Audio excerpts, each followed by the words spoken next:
pessoal, vamos dar início à nossa aula de hoje, dia 1º de setembro, né? Setembro é o mês das flores, né? Inicia a estação da primavera, né? Então, nós vamos dar mais uma aula de biologia com conteúdo de animais. Vimos que o reino animal ele tem um conteúdo vastíssimo, né? Em que hoje, nesse primeiro momento da aula, a gente vai fazer uma sinopse, um posicionamento revisional, fazer uma revisão muito rápida sobre todos os filos de animais que nós já estudamos aqui. Bom, o primeiro filo do reino animal que nós estudamos foi o filo Porífera, né? Vimos que o nome é assim chamado Porífera porque ele apresenta o corpo, a estrutura corpórea toda cheia de poros. Tá? Então aí o nome do filo Porífera. Vimos também que eles são organismos aquáticos, né? Vivem no bioma aquático, predominantemente no bioma marinho. E vamos enumerar aqui algumas características gerais desse filo. Nós temos na nossa tela interativa ali animais invertebrados. Animais invertebrados, né? Então, primeira característica é que eles são sésseis. Os indivíduos adultos, eles não são dotados de locomoção. A palavra séssil significa anatomicamente não dotado de movimentação própria. Então, os indivíduos adultos, eles são todos sésseis e vivem fixo a um substrato. Segunda característica é que eles são assimétricos, ou seja, a estrutura corporal do seu corpo não apresenta simetria. Eles não têm tecidos, né? Não têm tecidos verdadeiros, portanto, não têm órgãos, aparelhos ou sistemas. Vimos que no processo de reprodução, eles podem apresentar reprodução sexuada e reprodução assexuada, né? E o nome popular dos representantes do filo Porífera são as esponjas do mar. Quem não assistiu ainda ao desenho Bob Esponja? Bob Esponja é um porífero, né? Uma esponja do mar. Então, a gente vê ali no cenário do desenho que se passa no fundo do mar, né? Interessante.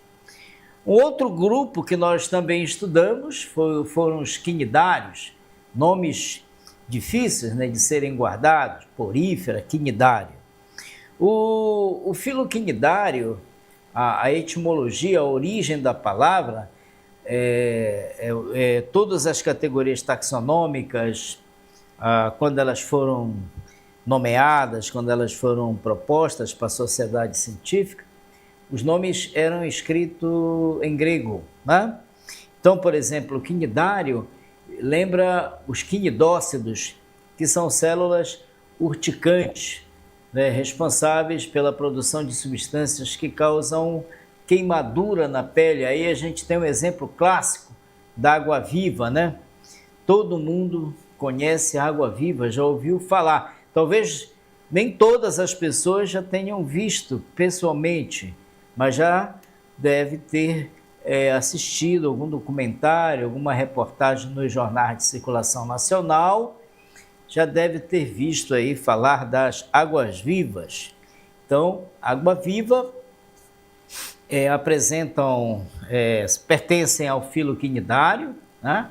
Porque eles apresentam um grupo de células chamada quinidócitos, e essas células, dentro delas apresentam-se umas vesículas, e essas vesículas secretam uma substância de natureza urticante que causa queima na pele.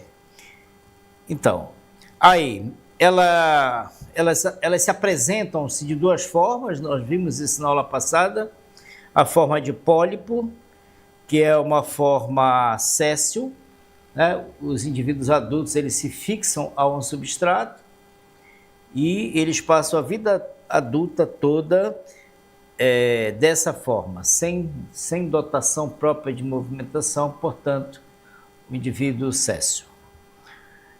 As medusas, elas já são de vida livre, né? As medusas são de vida livre. E ambos, tanto os pólipos quanto as medusas, eles apresentam uma única cavidade corporal que tem a função de excreção e a função também de alimentação. Aqui eu estou falando de duas funções fisiológicas importantes. O processo da digestão, que vai culminar com a assimilação dos nutrientes que são necessários para o metabolismo desses organismos, e a excreção também, que vai eliminar metabólitos indesejáveis à fisiologia desses organismos. E como representantes, nós temos as águas-vivas, os corais, né? Os tão falados recifes de corais, que há uma discussão, inclusive aqui na costa, ao longo da costa, onde pretende-se fazer a extração de petróleo, há indicações por alguns grupos de conservação ligados à conservação da natureza, falam que existem bancos de corais nesses ambientes aí, mas os corais são muito fáceis de serem vistos ao longo do Nordeste. Então, algumas capitais do Nordeste, na beira-mar, sim, tem passeios em que as pessoas levam os turistas até aquelas piscinas, e lá a gente consegue ver, então, corais, bancos de corais, que são organismos aquáticos extremamente importantes na ciclagem, extremamente importantes na interação com outras espécies. Vimos também na nossa aula passada, nós estudamos fizemos uma caracterização rápida sobre os plateumintos e nematelmintos, né?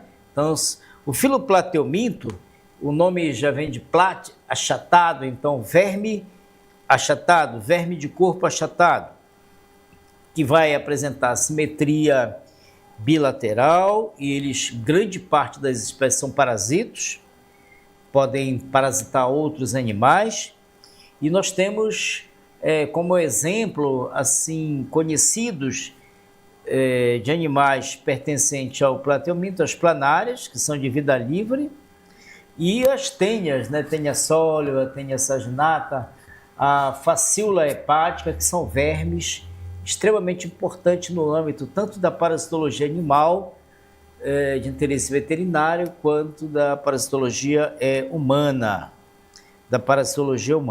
né? Os nematelmintos também são vermes, e aí nós temos representantes deles assim famosos, o Ascaris lumbricoides, que é a lombriga, né? Aí tem também o Necátoro americano, tem a Ancylostrum duodenale. Então, todo verme de corpo cilíndrico, ele é o nematelminto, é o nematóide, né? Que apresenta o corpo redondo, né? Cilíndrico, afilado nas extremidades. E nós temos espécies de vida livre, mas tem muitas espécies que são espécies com atividade parasitária, principalmente os parasitos animais do sistema digestivo, quanto também parasitos humanos, né? Nós também vimos os anélidas, filoanelida, né? Tem as minhocas e sanguessugas, né? A principal característica dos anélidas, eles apresentam um corpo cilíndrico, mas totalmente cheio de anéis, com vários segmentos, vários anéis. Tem uma região anterior, que está localizada a cabeça, né? Na cabeça existe uma cavidade oral, né, que é a boca, tá? E nós temos espécies de anélidas que são aquáticas, mas nós temos também as minhocas, que vivem em ambientes terrestres, são 100% terrestres, vivem em ambientes úmidos, né? E representante do filo dos anélidas representante do filo dos anélidas, nós temos aí as sanguessugas e as minhocas, né? As sanguessugas nós conhecemos porque elas exercem o hábito hematófago, né? Então, em regiões de lagos, em regiões de pântano, é muito comum a gente ver aderido ali na pança, na região abdominal dos equinos, dos cavalos, as sanguessugas. Mas também a sanguessuga, ela consegue parasitar, é um ectoparasita, também humano, né? Se nós adentrarmos a um pântano, a um lago, é muito comum nós encontrarmos com esses animais aqui. Nós vemos também, iniciamos a ver o subfilo Artrópoda, né? Então, o subfilo Artrópoda, ele é o subfilo que vai apresentar maior diversidade de espécies dentre os animais. Os insetos, existe aí uma somatória de quase 1 milhão de espécies já descritas, e há cientistas que trabalham com conservação, que trabalham com evolução desse grupo, que estima que haja mais de 30 milhões de espécies de insetos. Então aí há muito o que se estudar dos insetos para se descobrir novas espécies. A palavra artrópodo, artro é articulação, né? É articulação. Então, e podo, pernas. Então, os artrópodos, eles apresentam segmentos articulados. Por exemplo, as pernas são articuladas. Depois nós vamos mostrar aí um desenho de uma perna de um inseto, onde a gente vai ter as partes lá, coxa, trocânter, fêmur, tíbia, tarso e metatarso. Então, os artrópodas são invertebrados que apresentam pernas articuladas, né? Tem uma outra característica muito importante presente nos artrópodas, que é um exoesqueleto de quitina, exoesqueleto quitinoso. A palavra exoesqueleto é EXO, esqueleto, é esqueleto externo. Por exemplo, os invertebrados, eles apresentam um endoesqueleto, ou seja, um esqueleto interno. Já os artrópodas, eles apresentam um exoesqueleto. Os panartrópodas em geral, né? Porque com o advento da biologia molecular, está sendo feitos estudos moleculares e alguns invertebrados estão sendo reclassificados. Então, a partir de análises moleculares, foi proposto a criação de um superfilo. Nós temos o filo artrópoda, mas foi proposto a criação de um superfilo chamado panartrópoda, que vai englobar os filos Onychophoras, tardígrada e artrópoda. Por quê? Porque apresentam similaridades morfológicas, similaridades comportamentais, fisiológicas e, sobretudo, similaridades moleculares a nível do seu material genético, DNA em especial. Bom, então, os artrópodas apresentam exoesqueleto, vocês podem ler aí numa questão do concurso ou na prova do Enem, por exemplo, exoesqueleto quitinoso. A palavra quitinoso, ela vem de um carboidrato chamado quitina. Então, é um componente químico majoritário presente na cutícula dos artrópodas, tá? Presente no exoesqueleto, no esqueleto externo. Por exemplo, exemplo de exoesqueleto. A carapaça dos crustáceos, por exemplo, é um exoesqueleto. Ou seja, não importa, pode ser um inseto com a cutícula bem mole, por exemplo, uma mosca, um mosquito, né, que é um animal com corpo bem mole, né, bem frágil, mas lá tem quitina também, tá? Então, as características dos artrópodos, exoesqueleto de quitina, que reveste o seu corpo, os apêndices articulados. Que apêndices são esses? Pernas, antenas, as asas, o abdômen, o próprio corpo, por exemplo, o corpo dos insetos. Cabeça, tórax e abdômen. A cabeça é articulada com o tórax é articulado com o abdômen. Então, a gente tem que aprender uma característica mais ampla, apêndices articulados. Então, articulação, e poda, no caso aqui, porque se você for traduzir a palavra poda, que está latinizada, para o português seriam pernas, mas aí não são só as pernas que são articuladas, são também os segmentos, eles apresentam segmentos, antenas, as antenas, né? O abdômen, as asas são articuladas, mantém uma articulação com o tórax, enfim, eles apresentam segmentos articulados, né? Então, e é o maior grupo de animais do planeta, é o maior grupo em diversidade biológica, o maior número de espécies. E também muitos autores falam que também são os animais mais abundantes, ou seja, que existe maior número populacional, tá? E exemplo de artrópodas, nós podemos citar as aranhas, os escorpiões, os insetos, os miriápodes, né, que são emboás, centopeias, e outros, os aracnídeos, né, os crustáceos. Tudo aí nós temos exemplos clássicos de animais pertencentes ao filo artrópoda, né? Fazendo um estudo, nós vamos depois estudar filo por filo, destacando os grupos representantes desses filos de maior importância. E aí a gente vai fazer uma pequena revisão, propondo formas, métodos que podem ser propostos nas questões, tanto o tema quanto a metodologia de elaboração das questões que podem vir dessa forma, tá? Molusca, um outro filo importante é o filo moluscos. Nós temos representantes, alguns representantes que são marinhos, outros são de água doce, né? E temos também moluscos terrestres. Inclusive nós temos um representante do filo molusco que habita as residências, né? As residências de áreas urbanas, como a lesma.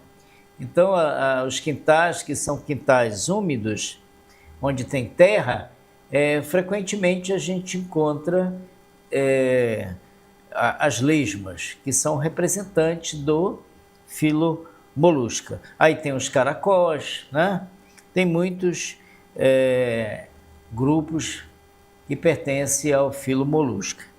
Então, tem um texto aqui bem interessante que vai exatamente fazer uma caracterização mais geral do filo molusca. São animais de corpo mole.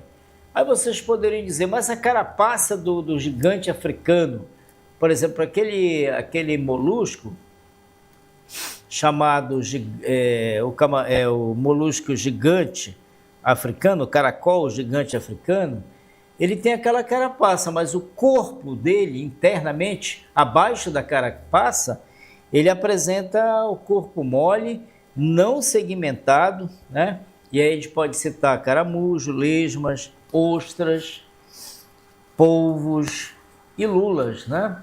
Observem aí a discrepância morfológica. Vamos comparar, por exemplo, uma lesma ao molusco. Eles têm caracteres que eles compartilham, por isso é que eles estão classificados dentro do filo molusco, mas eles são muito polimórficos. Então, o filo molusca é um filo polimórfico, tem grupos que são muito diferentes, mas que mantêm as características que definem os representantes como pertencentes ao filo molusco. Muitos têm algumas estruturas rígidas, como as conchas, né? As conchinhas do mar, né? Quando você avalia ali a composição química, basicamente é cálcio, é fosfato, né? São deposições minerais que protegem, que conferem a esses animais uma proteção. Agora, a segmentação corporal, por exemplo, de um molusco, ele apresenta o corpo dividido em cabeça, todos nós já vimos a cabeça de um caracol, né, que apresentam duas estruturas que lembram como se fossem antenas, né? Então tem o corpo dividido em cabeça, com os órgãos sensoriais, aqueles órgãos que se assemelham a antenas, eles têm a função sensorial. Depois tem a massa visceral, que vai ser a composição dos órgãos, e o pé musculoso, que é uma característica importante dos moluscos, né? Nós já vimos um caracol caminhar, um caracol se locomover, ele praticamente fixa, ele cola o pé ao substrato. Aquilo ali é o pé musculoso, que é um caráter bem intrínseco ao filo molusca. As formas aquáticas, elas têm respiração branquial, e as terrestres cutânea, por exemplo. Nós vamos ver qual tipo de respiração da lesma. É uma respiração cutânea. Já os caracóis de jardim, eles apresentam órgãos semelhantes a pulmões, né? Então, eles também apresentam essa diversidade de formas de estruturas relacionadas à respiração. Tá? Aqui nós temos um quadro, né, que é interessante, é uma sinopse, que a gente faz um perfil comparativo da morfologia externa. Aí a gente tem, por exemplo, artrópodas aqui, a gente tem insetos, aracnídeos, crustáceos, quilópoda, que são as centopeias, e diplópoda, que são as emboás. E aqui ao lado, nessas outras colunas, a gente vai primeiro verificar a segmentação do corpo, as partes do corpo. Tem uma palavra que tem um significado bem técnico das partes. Às vezes, por exemplo, em uma questão, para confundir, eles poderiam fazer uma questão, elaborar uma pergunta, que seria necessário você saber quantos tagmas tem o corpo de um inseto, por exemplo. Aí a pessoa vai se perguntar, o que é o tagma? T-A-G-M-A. Tagma é um termo morfológico, anatômico, utilizado principalmente no estudo dos artrópodas, para designar as partes que compõem o seu corpo. Por exemplo, quais são os tagmas do corpo de um inseto? Aqui tem cabeça, tórax e abdômen. Então, o corpo dos insetos ele é subdividido em três tagmas: cabeça, tórax e abdômen. E os tagmas presentes nos aracnídeos: cefalotórax e abdômen. Nos crustáceos, cefalotórax e abdômen. Nos quilópodas, nas centopeias, tem a cabeça e tem um tronco, né? Todos nós já vimos, já visualizamos o tronco, por exemplo, o tronco de uma centopeia. Tem uma cabeça e tem vários segmentos, um par de pernas por segmento. O emboá já é diferente, tem um tagma cabeça, mas tem um tronco, que esse tronco é diplosegmentado. No seu curso evolutivo, a cada dois tagmas, eles se fundiram, dois segmentos, eles se fundiram, por isso que eles são chamados de diplosegmentado. E em cada segmento tem 2 pares de pernas, tá? Por segmento. Em relação às pernas, a gente tem um hábito de falar assim, até coloquei proposital aqui, patas. Na realidade são pernas, né? Então, inseto, normalmente esse termo pata é mais atribuído para grupos de mamíferos, por exemplo, os equinos, caprinos, bovinos, tem patas, né? Insetos, artrópodas em geral, apresentam pernas. Então, quantos pares de pernas tem os insetos, 3 pares de pernas. E os aracnídeos, as aranhas, escorpiões, 4 pares de pernas. Os crustáceos, quantos pares de pernas, por exemplo, tem os crustáceos da classe Malacostraca, ordem Decápoda, 5 pares de pernas. A ordem Decápoda é a ordem que vai estar inserido os siris, sarará, os caranguejos, os camarões. A ordem é Decápoda. Por que Decápoda? Tem 5 pares de pernas. Aliás, tem 5 pares de pernas cefalotoráxicas e 5 pares de pernas abdominais, né? E os quilópodas, eles vão apresentar um número muito variado de pernas, tanto as centopeias quanto os emboás. Mas o que é chamado a atenção, aí um detalhe fundamental, que é muito cobrado às vezes nessas questões que são feitas em relação a diplópoda e quilópoda, é a diferença em relação ao número de pernas por segmento. As centopeias, elas apresentam 1 par de pernas por segmento. Já os diplópodas, eles apresentam 2 pares de pernas por segmento, né? E a respiração, esse é um ponto importante. Vamos aí traçar um perfil da fisiologia, tipo de respiração entre os artrópodes, por exemplo, os insetos. Qual é o tipo de respiração dos insetos? Respiração traqueal. Essa respiração, eu vou fazer um comentário com vocês aqui bem interessante. No abdômen dos insetos, em cada segmento em cada segmento a gente vai ter 2 pares de ósteos. Ósteos são orifícios por onde entra o oxigênio e por onde sai o CO2, o gás carbônico. Então, o sistema traqueal, bem próximo ao ósteo, que seriam as aberturas laterais, como se fossem as narinas dos insetos, mas eles não apresentam narina, eles apresentam ósteo, O-S-T-I-O. Colado à abertura dos ósteos tem a traqueia, que é um canal, e esse canal depois ele vai se ramificar e formar as traqueolas, que vão adentrar as células. Então, o sistema de respiração traqueal é um sistema muito seguro. O oxigênio ele entra pelo ósteo, ele passa pela traqueia, vai pelos vasos mais finos, chamados traqueolas, né? E vão ser levados diretamente para a célula.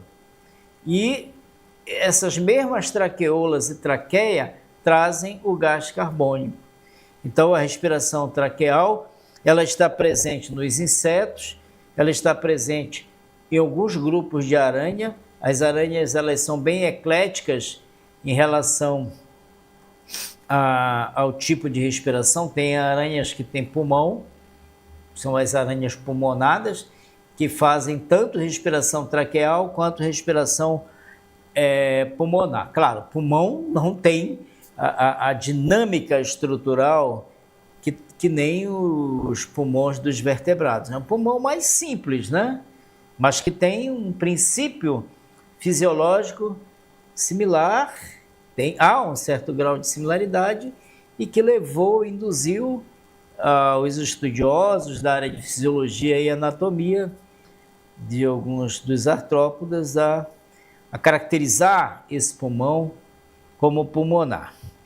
E crustáceos? Os crustáceos, todos eles, com exceção de um crustáceo que já é terrestre, que é o tatuzinho de jardim. Tatuzinho de jardim é um invertebrado, que ele é um artrópoda do filo crustáceo, que muita gente que brincou de casinha na infância deve ter pego ali um tatuzinho de jardim, que vive nos quintais úmidos, né? sob pedra, sobre qualquer substrato que seja úmido embaixo. Lá você pode encontrar tatuzinho de jardim. A respiração dele é uma respiração pseudotraqueal, porque eles representam os primeiros crustáceos a conquistar definitivamente o ambiente terrestre. Tá? Os demais crustáceos, caranguejo, respiração branquial. Todo mundo já deve ter visto as pessoas que vivem do extrativismo animal em áreas de manguezais, que colocam a mão lá na terra, na toca, no buraco, onde tem o caranguejo. Mas o caranguejo não é considerado um organismo terrestre. Ele tem essa capacidade, por exemplo, de andar na praia, andar no manguezal, mas o tipo de respiração dele é branquial, tá? Então, já por exemplo, tanto as centopeias quanto os emboás, o tipo de respiração é respiração traqueal, muito parecida com a dinâmica respiratória dos insetos, né? Já expliquei ainda há pouco. E vamos aos representantes, os animais representantes dos insetos. Todo mundo conhece, né? Moscas, gafanhotos, abelha, grilo, barata, né? E os aracnídeos, aranhas, escorpião, carrapato, né? E tem outros também. E o representante dos crustáceos, caranguejo, lagosta, siri, camarão, tatuzinho e jardim, né? Que são os únicos crustáceos terrestres que atualmente são conhecidos, né? Pertence à ordem Isópoda. Tem isópoda aquático e tem isópoda terrestre. E os quilópodas são as centopeias, né? A gente conhece aí por centopeia. E os diplópodas aqui na Amazônia, eles são conhecidos como emboá, mas a região sudeste, por exemplo, eles conhecem como piolho de cobra, milípedes, né? Que milípedes é um termo que está latinizado, que se for traduzir para o português é 1000 pés. Claro, o emboá não vai ter 1000 pés. Nunca eles vão ter 1000 pés. O máximo que eles apresentam aí são aí em torno de 80, 90 pés, né?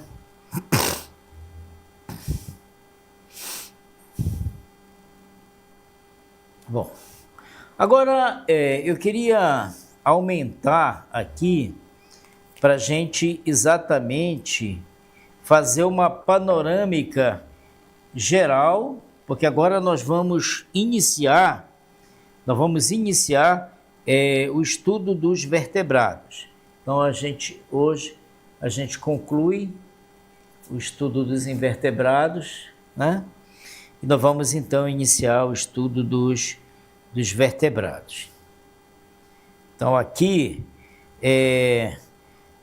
eu posso destacar, por exemplo, o que caracteriza um animal vertebrado. Primeiro é a presença de um esqueleto ósseo, né? Presença de esqueleto ósseo, a presença da coluna vertebral, isso na fase adulta, e na fase jovem, no período embrionário, a gente vai ter uma estrutura que ela é marcante, e que ela vai preceder a formação da coluna vertebral, que é a notocórdia.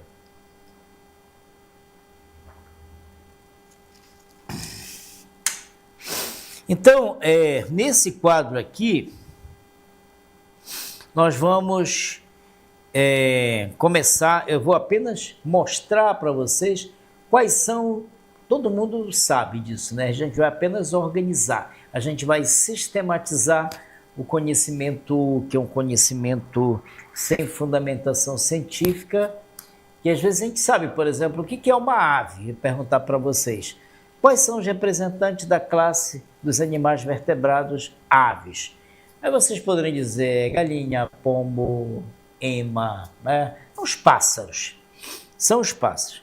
Mas é interessante que nós saibamos quais as características que permitem classificar, por exemplo, uma arara como pertencente à classe das aves. Então a gente vai primeiro fazer um perfil anatômico, sob o ponto de vista anatômico, depois a gente vai inserir um perfil fisiológico, falando, por exemplo, da fisiologia comparada de todos os vertebrados. Primeiro nós estamos lhe apresentando. Então, uma ave, a classe ave, é fácil de conhecer porque elas apresentam o quê? O corpo coberto de pena.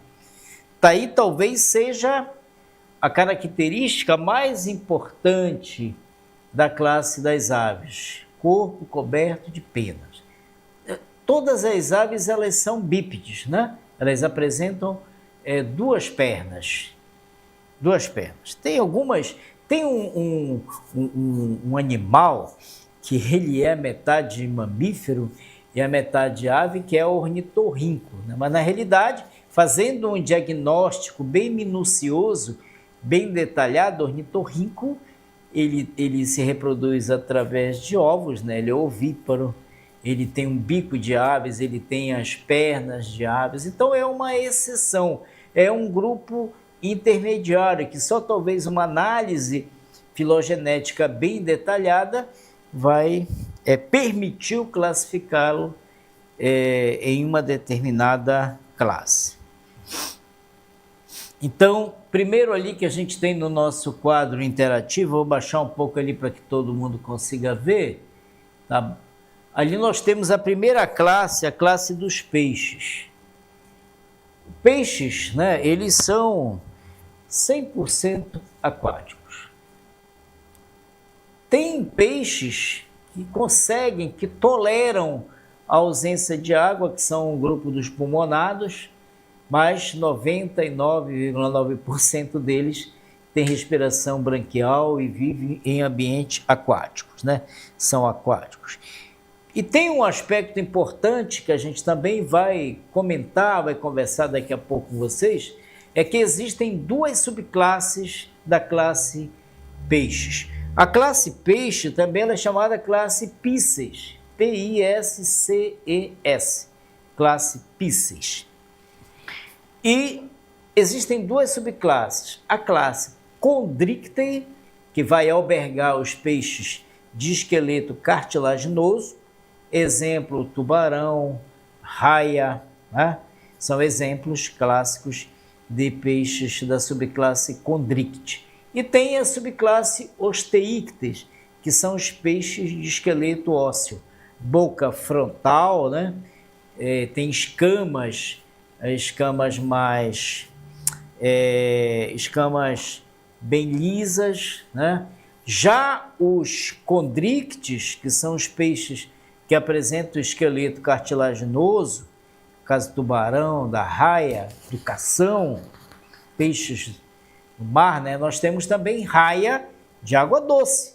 Aqui a nossa orla de Macapá, por exemplo, a gente tem que tomar muito cuidado. Quem anda ali quando a maré, por exemplo, está assim, vazando ou iniciando a enchente, existem muitos acidentes. Que diz, fulano de tal foi ferrado, foi picado por uma raia. Né? E Deus o livre, dói, né? Há relatos na literatura que dói demais. Tá? Então nós temos essas duas classes de peixe, Chondrictei, que são os peixes cartilaginosos, e Osteictes, que são os peixes de esqueleto ósseo. E os mamíferos, né, gente? E os mamíferos. Tem muito mamífero, a principal característica é a presença de glândulas mamárias. Né? E uma característica secundária também é a presença do corpo envolvido por pelos, que nem as aves. As aves apresentam o corpo coberto de penas, né? São bípedes. E os mamíferos, eles apresentam então a glândula mamária, daí o nome, a derivação de mamíferos. Venda de os primeiros mamíferos descobertos, analisados, foram identificados e classificados. A classificação ela foi baseada em cima dessa característica importante, que é a presença então das glândulas mamárias, né? Nós temos aves, né? Corpo revestido de penas e também a presença do bico, né? Bico córneo das aves, né? Duas pernas, quer dizer, bípedes, animais bípedes, são características inerentes aí à classe aves. E os répteis? Os répteis, ele tem o corpo revestido de escamas, tem aquelas placas, né? A classe reptília. Vamos ter aí os jacarés, né? Os crocodilos, a ordem esquamata, que tem os jabutis e tartarugas, mas também com suas características, peculiares, que são as sinapomorfias. Em biologia tem algumas palavras que são complicadas. Nas primeiras aulas, quando eu falei dos critérios de classificação, de ordenamento dos organismos, tanto dos organismos vivos, né? Dos protistas, das bactérias, dos vegetais, dos fungos e dos animais, essa classificação ela é baseada em cima de caracteres filogenéticos, caracteres que são herdados desde os ancestrais mais remotos. E tem uma palavra que é muito utilizada no estudo da filogenia, que é a palavra sinapomorfia. S-I-N-A, Sinapoor, sinapomorfias, que são as características que vão definir, por exemplo, uma categoria taxonômica. Né? Por exemplo, qual aquela característica que vai definir o animal como pertencente à classe mamália? A presença de glândulas mamárias. Então, essa é a principal sinapomorfia, ou seja, a principal característica que vai definir um animal como pertencente à classe mamália. Assim, cada classe, aves, corpo coberto de pena, os répteis, a estrutura da cutícula, do tecido de revestimento em placas, né? Os anfíbios, né, que apresentam, por exemplo, a fantástica capacidade, por exemplo, os sapos, né, os anuros, né, têm essa capacidade de ter uma alternância de geração, ou seja, eles vivem na água, né? Eles têm uma fase de vida que é uma fase de vida larval, por exemplo, os gerinos, e tem os indivíduos adultos. Tá? Então, eles apresentam, por exemplo, comportamentos fisiológicos diferentes, comportamentos reprodutivos diferentes. Né? Bom, então nós temos 5 classes entre os animais vertebrados. Nós temos a classe Piscis, que são os peixes, nós temos a classe mamíferos, mamália, né? São os mamíferos, a classe reptília, que são os répteis, e aí os anfíbios. Os répteis, eles são muito diferentes, né? Os répteis, eles são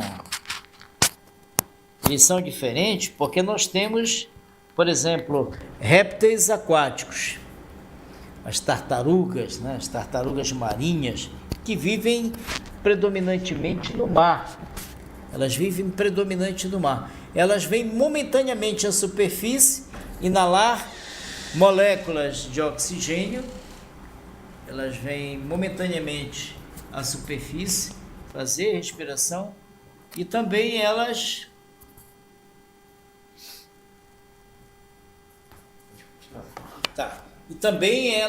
elas vêm momentaneamente no continente, principalmente nos bancos arenosos, fazer a postura, realizar a postura.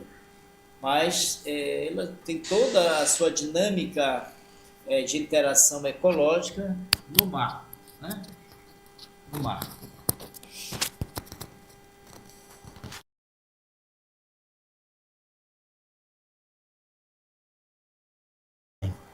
Tá? E, por exemplo, os répteis também nós vamos encontrar as serpentes. Existem cobras, grande parte das cobras elas são terrestres, elas são ápodas, né? Cobras não têm pernas, mas elas têm um esqueleto constituído de muitas vértebras e que confere a elas a capacidade de se locomover de forma muito rápida, né?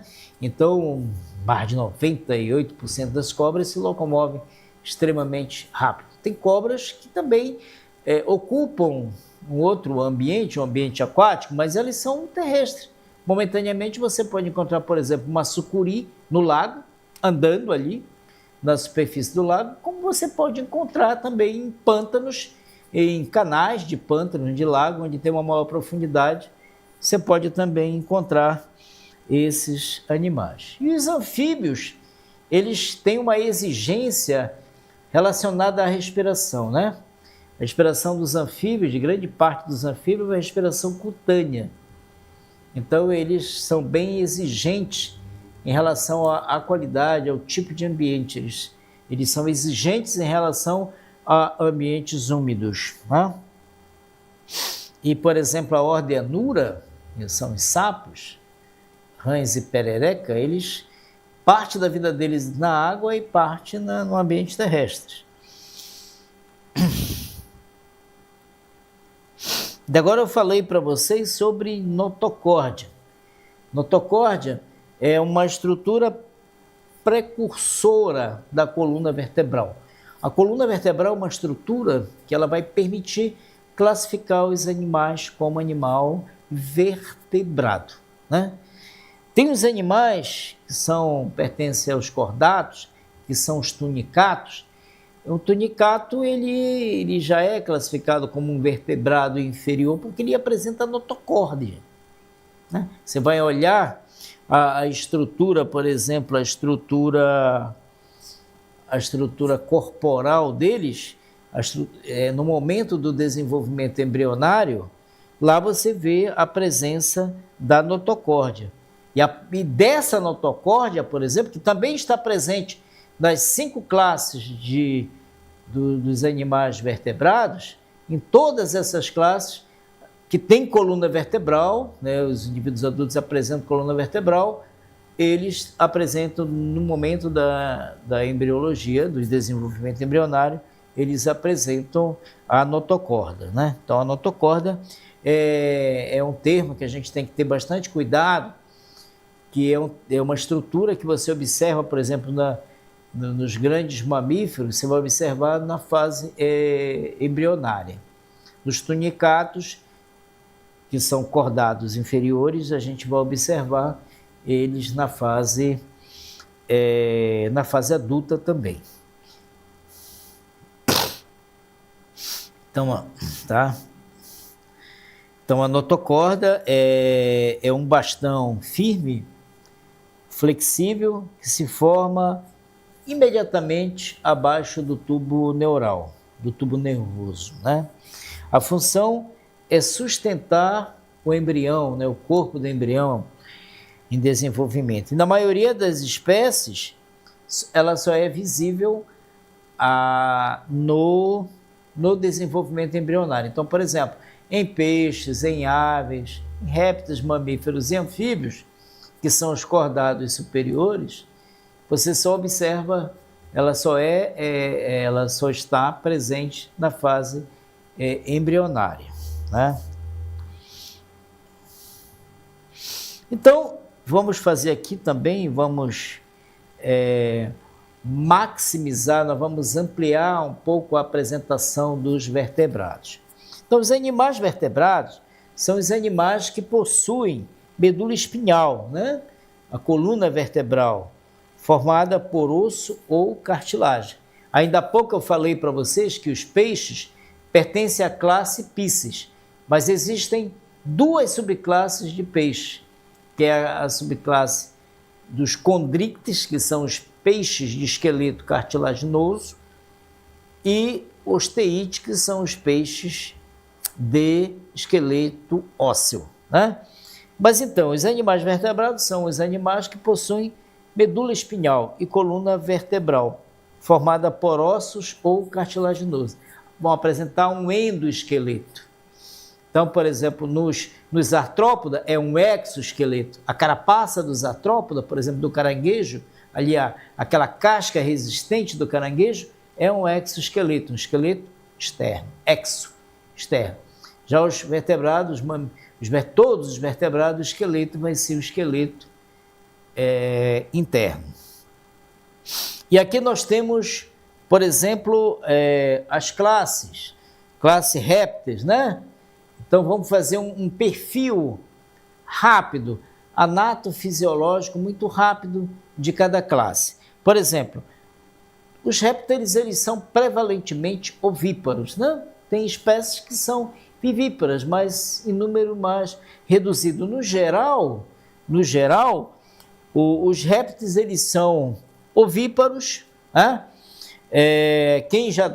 Quem não lembra, por exemplo, dos documentários, né, que mostram as tartarugas marinhas saindo da praia, subindo ali no continente, procurando os bancos de areia para fazer a postura.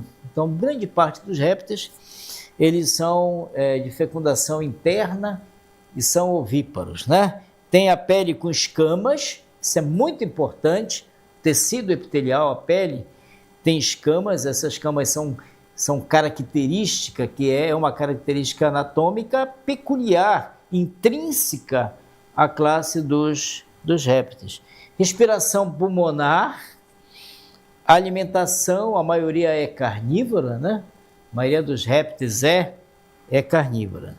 Os peixes vivem na água, né? Ele tem a capacidade de viver em água doce. O peixe que é de água doce, ele não consegue sobreviver no ambiente de água salgada e vice-versa. Então, quando você trata de classe, parte deles vive no mar e parte em ambientes de água doce.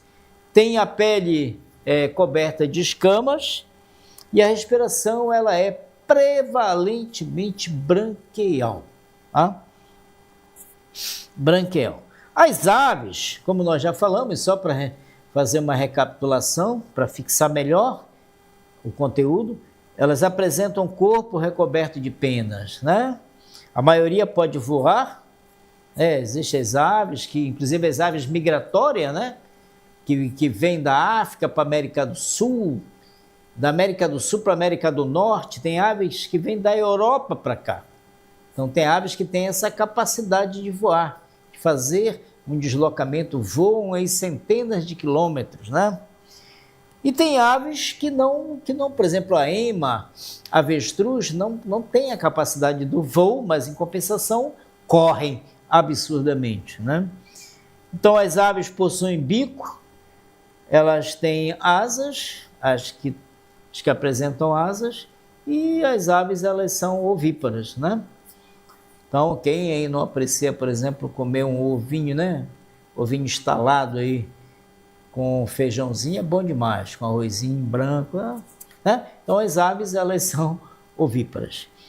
Os anfíbios, eles são terrestres na vida adulta, né? Como nós falamos, mas eles precisam da água para a reprodução. Então, sempre você vai encontrar os anfíbios vivendo muito próximo a um lago, por exemplo, a um igarapé, a um pântano, né? Tem a pele lisa e úmida, daí eles terem a capacidade de respirar através de brânquias, né? Respiração branquial, mas no início do desenvolvimento, isso é branquial, por exemplo, quando eles são da fase de larva, aí a gente pode exemplificar o gerino, mas na fase adulta eles vão ter pulmão, então eles podem respirar tanto pela pele, respiração cutânea, quanto respiração pulmonar. Isso na fase adulta. Na fase jovem, né, na fase larval, eles têm a respiração branquial. Tá? E os mamíferos? Né? Os mamíferos, como nós falamos, a principal característica da classe mamária é a presença de glândulas mamárias, né? Então, por exemplo, as fêmeas, elas alimentam seus filhotes através do leite, né? Então, a fêmea alimenta os filhotes com leite produzido em suas mamas, né? Nas glândulas mamárias. E tem a respiração pulmonar, né? Os mamíferos apresentam respiração pulmonar, reprodução sexuada e alimentação muito variada, né? Podemos dizer que tem mamíferos, por exemplo, os herbívoros, grande parte dos mamíferos é carnívora, mas também tem herbívora também, né? E nós temos, por exemplo, um representante muito importante da classe mamália, que são os seres humanos, né? Nós somos, assim, os representantes que apresentam o maior grau de desenvolvimento, dada a capacidade cognitiva, né? O discernimento. Mas nós também somos animais racionais, né? Nós somos mamíferos. Apresentamos, por exemplo, desenvolvimento embrionário, os processos, os macroprocessos da embriologia muito similares aos demais animais também. Então eu até sugiro que vocês busquem livros, né, para melhorar mais a leitura, melhorar mais o conhecimento sobre esses grupos de animais aí. Vamos aqui falar um pouquinho das características anatômicas e fisiológicas das classes do reino animal. Primeiro que nós vamos falar aqui é da classe anfíbia, né? Então, os anfíbios, eles apresentam um comportamento do desenvolvimento, seu ciclo de desenvolvimento, muito interessante. Eles apresentam a metamorfose, né? O que é a metamorfose? Do ovo já eclode uma larva, né? E então, uma fêmea, por exemplo, de um sapo, e ali a gente vê na nossa tela interativa, mostrando ali exatamente essa metamorfose. Então, a fecundação, dá-se a fecundação, após o desenvolvimento embrionário, é a formação do ovo. Depois do ovo vai eclodir uma larva, que é chamada de girino. Esse girino, ele vai ter respiração branquial, a gente falou ainda há pouco, porque ele vai apresentar as brânquias externas. E depois, esse girino, à medida que ele passa da larva 3 para a larva 4, quase para se transformar em adulto, ele vai apresentar as brânquias internas. Então, na fase larval, na fase aquática, ele apresenta a respiração branquial. Depois vai vir uma rã jovem, e essa rã jovem, quando ela passa para a fase adulta, ela sobe para o ambiente terrestre. E aí no ambiente terrestre vai apresentar dois tipos de respiração: a respiração pulmonar e a respiração cutânea, tá? Dentro da classificação, é interessante a gente classificar os grupos taxonômicos que fazem parte dos anfíbios. Nós temos o anuro, né, que ele vai englobar sapo, rãs e perereca, que é a ordem Anura, não esqueçam, ordem Anura. Tem o grupo, tem a ordem Urodela, que eles apresentam cauda. Por exemplo, a salamandra é um exemplo, salamandra e tritões são exemplos de anfíbios.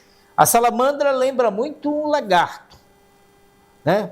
Mas ela tem características, ela apresenta características que confere classificá-la como anfíbio, né? Respiração adulto pulmonar, respiração cutânea. Eles não, por exemplo, não são lagarto porque eles não têm placas, têm a pele lisa, não tem a pele formada por placas. E tem a ordem Apoda, né? Que não apresenta pernas, que são as cecílias ou cobra cega. Cobra cega é muito comum você se deparar no quintal da sua casa, principalmente se você mora próximo a áreas alagadas, essas áreas de ressaca, áreas úmidas. Nós vamos encontrar as cobras, o pessoal fala, cobra de duas cabeças, cobra cega. É um anfíbio, né? Não é um réptil, é da classe anfíbia, da ordem Apoda, ou seja, não apresentam pernas. Entre os anfíbios, são os únicos que não apresentam pernas. Então vamos lá. Os anfíbios, eles apresentam a metamorfose completa, porque durante o seu ciclo de vida, se vocês encontrarem essa palavra, ciclo ontogênico, ou é a mesma coisa, ontogenia, ciclo de desenvolvimento, eles apresentam a metamorfose completa. Então tem a fecundação, a maioria externa, o macho, principalmente da ordem Anura, ele copula, ele estimula a fêmea a produzir os óvulos, o macho lança o espermatozoide, a fecundação externa, a formação do zigoto, e a partir daí ele tem um tempo característico de desenvolvimento embrionário. Depois do desenvolvimento embrionário, vai eclodir uma larva, que é chamada de girino. E essa larva ela vai ter 2 estágios, larva 3, larva 1 e larva 2. A larva 1, as brânquias são externas, e a larva 2, as brânquias são internas, tá?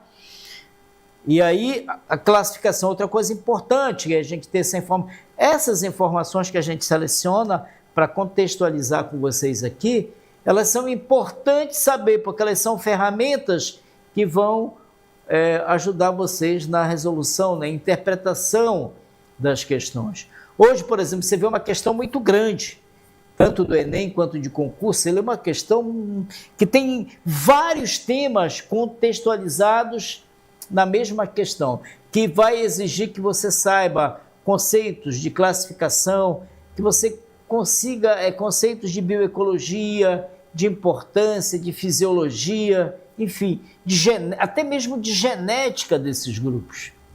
Então, por isso que a gente vem aqui no cursinho, a gente vem no curso preparatório, a gente discute esses aspectos básicos, né? Discute esses conceitos básicos aqui.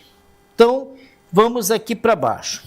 A respiração. Quais são os tipos clássicos de respiração da classe anfíbia? Respiração cutânea, pela pele, e respiração pulmonar, né?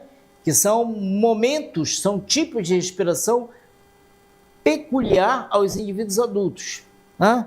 Aí tem a bucofaríngea e a branquial ingerino. A bucofaríngea é que tem alguns grupos que eles ainda não conseguiram desenvolver, por exemplo, um sistema pulmonar, e que eles utilizam ou fazem algumas ordens nessa fase intermediária entre a fase larval e a fase adulta, eles desenvolvem esse tipo especial de respiração, que é a bucofaríngea. Então, quais são os tipos de respiração comumente que você vai encontrar entre representantes da classe anfíbia?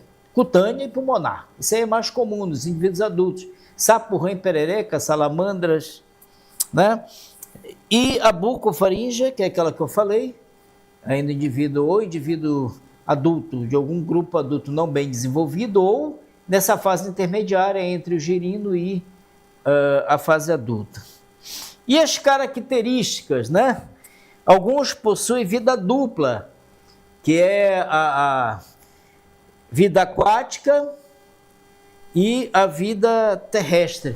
Aí alguns livros trazem, os anuros apresentam alternância de geração. O que é isso? Tem a fase jovem, fase larval, que é aquática, né? E a fase adulta, que é a fase terrestre. Eles são tetrápodas, né? Apresentam 2 pares de pernas ou 4 pernas.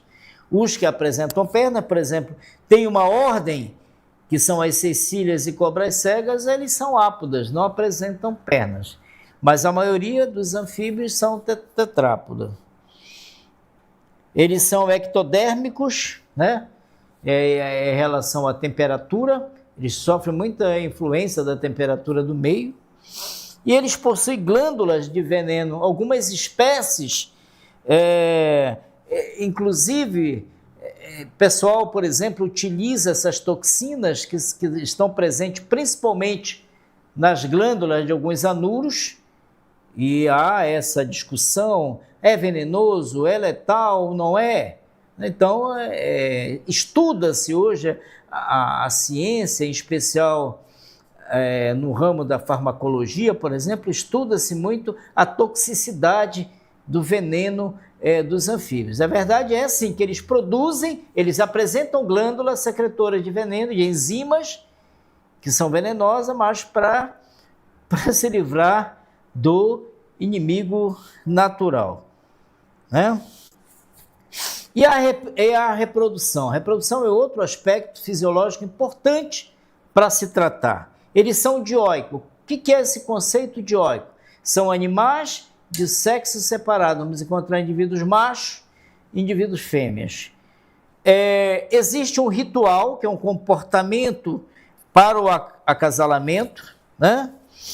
Por exemplo, tem um sapo cururu, que é o anuro, ele sobe, ele monta, quando ele vai copular, ele monta na fêmea, ele arranha, ele pega com os dedos das patas dianteiras, ele provoca uma coceira no abdômen da fêmea e isso estimula ela à ovulação.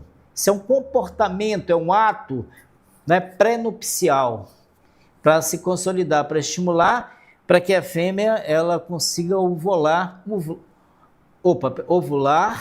né, e lançar os óvulos no meio externo.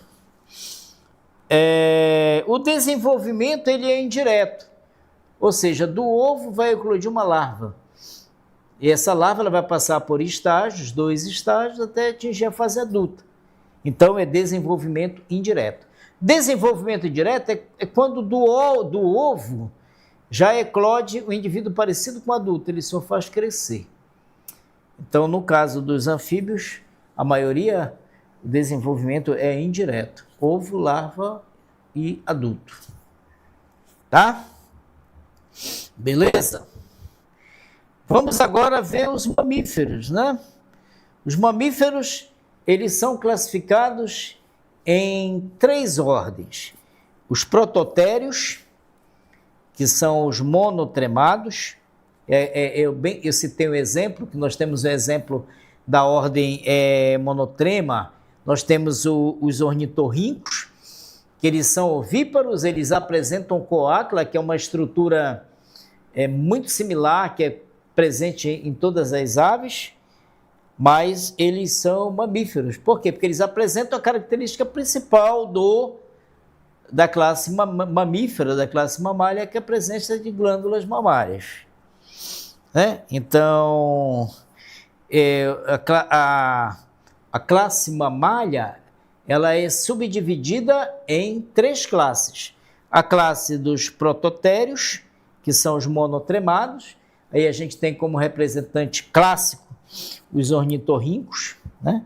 Que ficam meio que intermediários entre aves e mamália, mas é mamália porque apresenta glândula mamária, tá?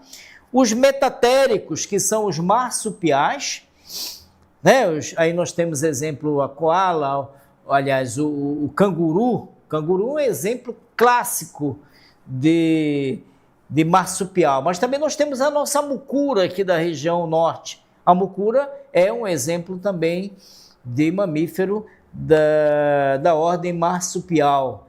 Também são dos metatéricos, subclasse metatérica. E tem os eutéricos, que são os placentários, que vão albergar a maioria dos mamíferos, né? Então, por exemplo, os monotremados, eles são ovíparos com coácula. Aí nós temos exemplo a equidna e o ornitorrinco, que são os representantes mais assim conhecidos nossos. E tem os marsupiais, que o embrião se desenvolve no interior do útero, mas quando está muito próximo da fêmea parir, ela pare, quando chega ainda não no final do desenvolvimento embrionário, quase que 90%, ela pare e os filhotes vão para dentro da bolsa, que é o marsúpio, e lá tem as glândulas, lá eles ficam se alimentando. E os placentários são os que possuem placenta, por exemplo, o ser humano, cachorro, cavalo, urso, os demais animais são todos placentários. Por exemplo, vamos falar um pouco da fisiologia geral dos mamíferos. Falamos da fisiologia geral agora dos anfíbios. Falar um pouco da fisiologia. Sempre a gente fala da fisiologia geral, mas a gente se atém aos caracteres mais importantes. aqueles detalhes que culminam, às vezes, que fazem parte de uma estrutura de conhecimento que é cobrado nas provas, né? Então, o mamífero possui a circulação fechada. O que é uma circulação fechada? O sangue, ele circula todo o tempo dentro das artérias, de vasos, veias, né? O coração tem 4 cavidades, 2 átrios e 2 ventrículos. O sistema urinário com rins e bexiga.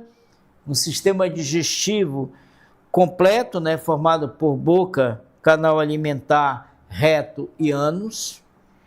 E eles apresentam glândulas associadas, né? Glândulas associadas ao sistema digestivo. E o sistema, eles apresentam um sistema também nervoso bem diferenciado, quando comparado aos artrópodes, e a respiração dos mamíferos é a respiração pulmonar. E o peixe-boi, o que o peixe-boi é? O peixe-boi é mamífero, né? Você vê que o peixe-boi tem espécies que vivem no mar e espécies que vivem no ambiente de água doce, mas volta e meia eles vêm à superfície para respirar, né? Vêm para respirar. Tem algumas características que são exclusivas, por exemplo, da classe mamália, que nós já falamos aqui. Dentre elas, a mais importante, aquela que vai caracterizar o animal vertebrado como mamífero, é a presença da glândula mamária. Mas também tem a glândula sebácea, tem a glândula sudorípara, tem dentes diferenciados, né? Tem os caninos, incisivas, presas, possui pelos, né? Apresentam uma estrutura da coluna vertebral bem definida, com 7 vértebras cervicais, e eles são endotérmicos, né? Então aí são algumas características que são importantes relacionadas